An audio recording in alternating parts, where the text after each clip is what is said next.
I kind of had an idea that there was that combination, obviously, of the industry and the kind of natural environment, and that was something that interested me.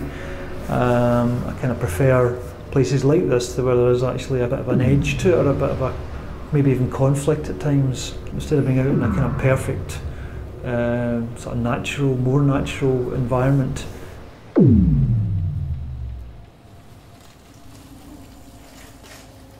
That was the thing. Assuming that it would be like a quiet, kind of sleepy town, which in a lot of respects it is, but like sonically, because there's so much industry, there seems to be a mix of people who stay here who've tuned it out because they have to, because it's really noisy, and then people who can't tune it out, who can't sleep at nights because of it. You know, it's a funny one because it's constantly changing. So that's what Steve and I both tuned into immediately, was just that kind of constant electronic thrum.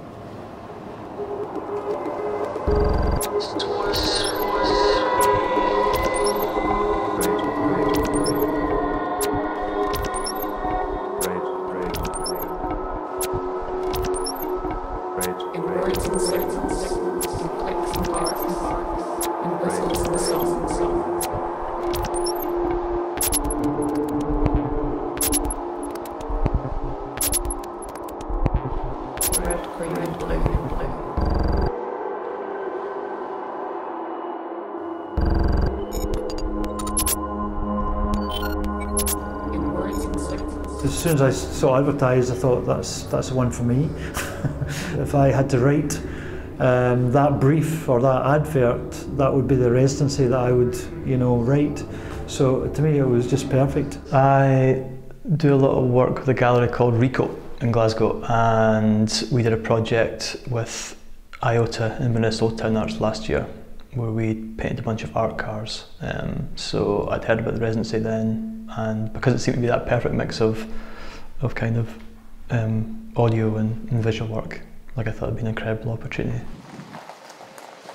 So when we were interviewing the artists, our original concept had been to appoint one artist, but it was quite a challenge. The artists are working with sound material, but we also wanted there to be some visual aspect to how that's presented publicly. So there was a dilemma for us. Do we go for someone who works with sound, or do we go with someone who has a kind of visual aspect to their work? And in the end, actually, we had the perfect solution by appointing two artists. Actually, it's quite nice you can see those trees blowing. Yeah. It was really good to have somebody else here, because I think a lot of time when you're doing something yourself, you have an idea and it kind of rattles around your head and you're not sure if it's any good or not. I mean, we weren't collaborating, well, we did do a collaborative piece, but we weren't collaborating on the individual pieces. But because we had the benefit of being able to sort of bat ideas off each other, like if you don't have anybody to chuck things at, it's really difficult to know whether they are any good, particularly if you've been locked in a lighthouse for 4 months.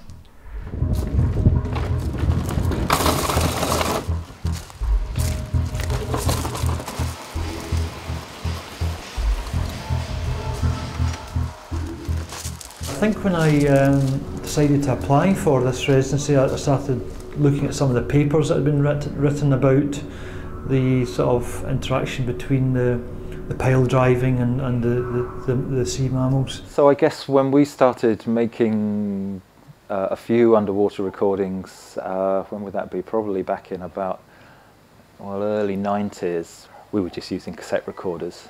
And then I guess we splashed out and we bought a DAT recorder, and then there were mini discs. It was a kind of a history of the recording media that had been used over the last 20 odd years.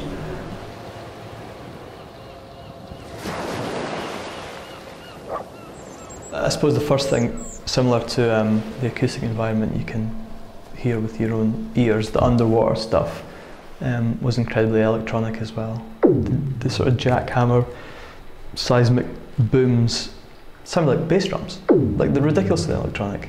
And it was another kind of, it was just like another gift.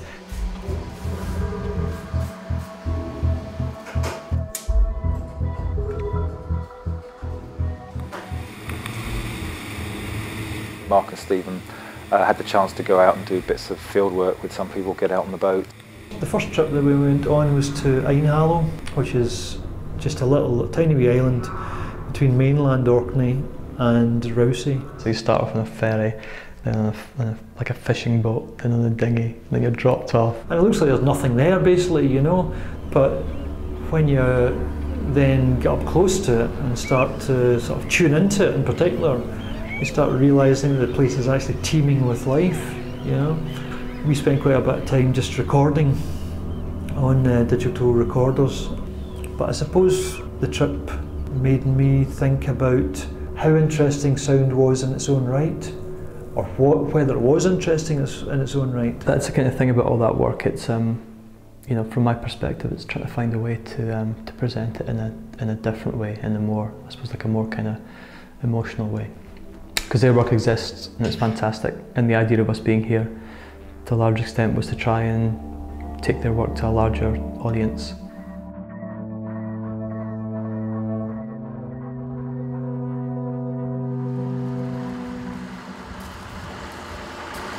This place is, in the summer, is a sort of busy place with people going back and forth in different directions, and you've never actually got the same group of students and staff in the building at the same time.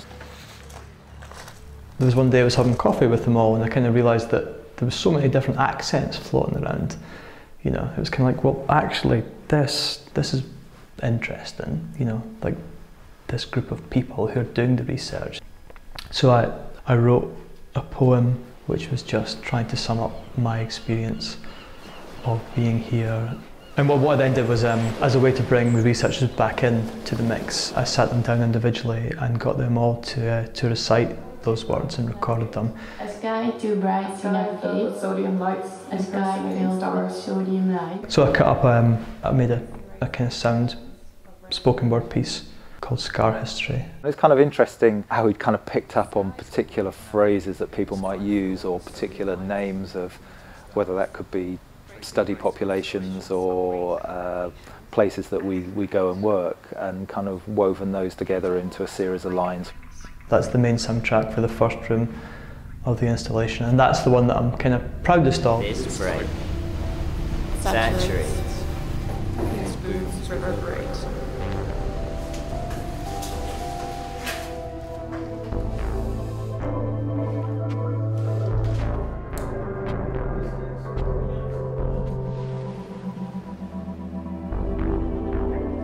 The scientists were great in terms of taking me out to these big sea legs out here, and I was able to kind of direct the boat to kind of, you know, glide past the sea legs in order to get a couple of really nice shots. So that was actually key to being able to make the film. This is good. This is getting the scientists involved in some performance art. Okay, get it on the hydrophone.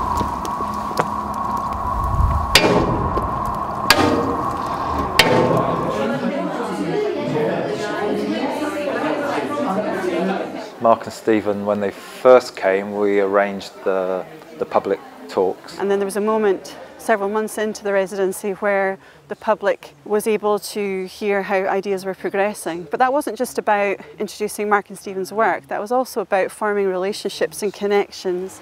Well, it was yesterday, wasn't it, when we had the opportunity to go out to the sea legs in a boat and do this. So I thought I'd bring this because it's quite an interesting contraption. Basically, what's going on here is I wanted to film this is a hydrophone, so when you put it on the water, that basically records the sounds of the dolphin. I always thought I'd come across some bit of research that I would be able to get my teeth into and say, this is what I should be working with, you know.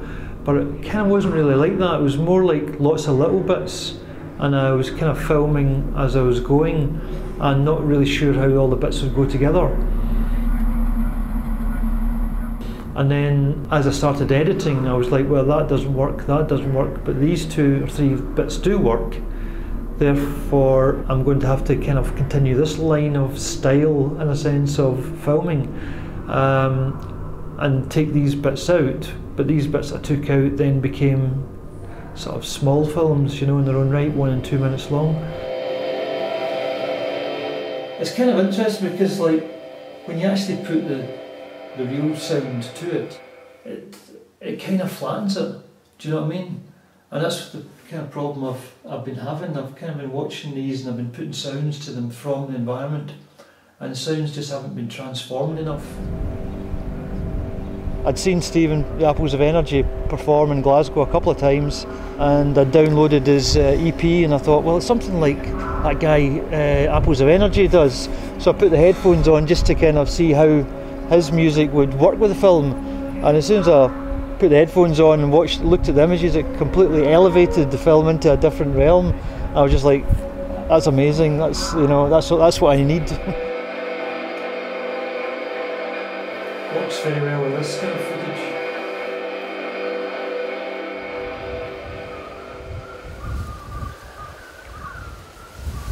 It's quite interesting when you take the sounds out of context and represent them. This sound about to come in is the sound of the ferry going across the Nig. I was doing some field recording, just trying to get the sound of just the kind of general area, and then happened to pick up the ferry going across.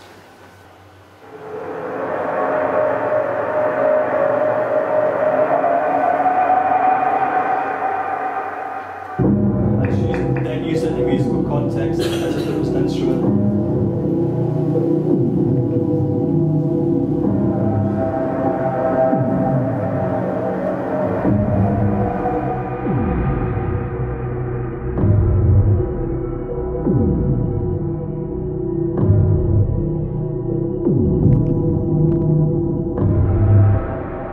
What happens now when I'm walking around Cromarty, I think I can hear the soundtrack, but it's not, it's just the actual environment. But now I literally can't switch it off. Like, I just hear it everywhere. So it's getting to the stage now where it's like, I kind of need to go back to Glasgow, because all I can hear is like my own music, and it's not even, like, it's just the sound of this area.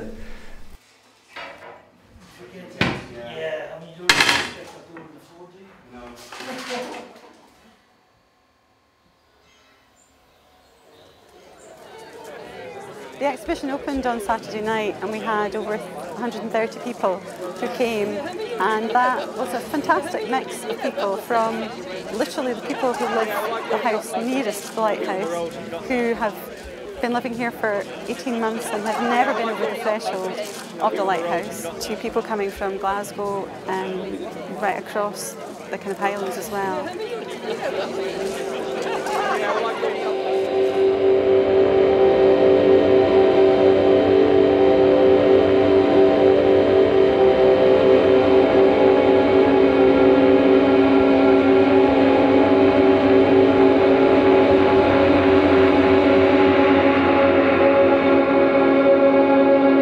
Something really profound and powerful about the film. When you hear and see everything together, there's a feeling that came across, and I was like, I was really emotional actually. It's just something hit me. You saw the majesty of these structures and saw them close up in a way. So that although they're there and we live beside them, you don't get that view of them. So it's like being given access into something secret, although it's just beyond what you can see in the normal day-to-day.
I love the poem and the sound and the ambience. It's just so, lovely. It does bring home to you about what creatures here under the sea. You know, you don't think. I always thought the sea would be quiet, very quiet. I thought it would be more visual to the sea, but it felt more kind of auditory, like the sound. Yeah. Just as we got up the top, totally in harmony with his piece. It's like an enormous cruise liner, lit up like Christmas, going past. It's absolutely fantastic.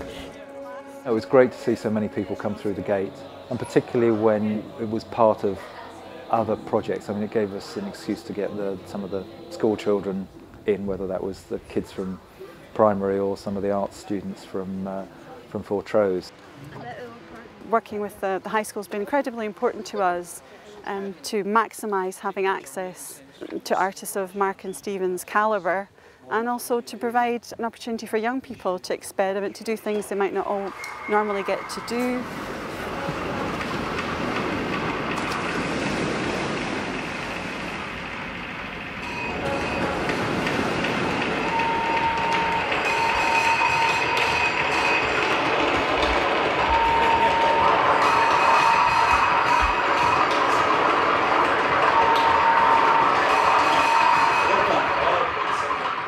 And Resolvis Primary School came to work with Mark, and they recorded some sound pieces themselves, words that encapsulated their experience. Fascinating, strange, interesting, salty, claustrophobic, sound, good inspiration, unique. In addition to the workshops, there's been a series of talks with different people looking at different themes that are encapsulated by the projects. I wanted to talk a bit about some of the research that we've been doing on, particularly on sound over the last few years, and that kind of links in with the kind of work which Mark and Stephen have been doing, which I hope everyone's had a chance to see. What it's done really nicely is provided a kind of context for the work that we do. I mean, having been involved in exhibitions as a curator for over 20 years, I'm very surprised by the universally positive feedback that we've had. And we've also had a lot of people coming back on a repeat basis. They've come at different times of day and come back to sit with the work. And that's a fantastic testament, you know, to the impact that it's had, that people have come over and over again.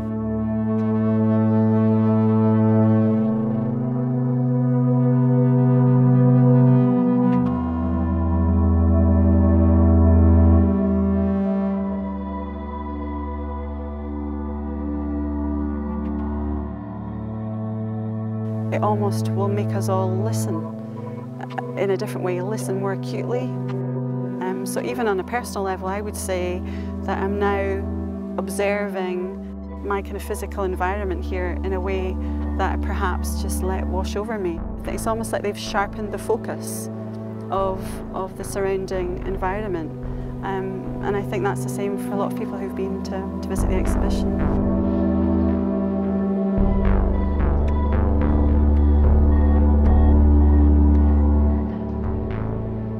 It's given it another dimension, but I certainly don't see the exhibition as an endpoint.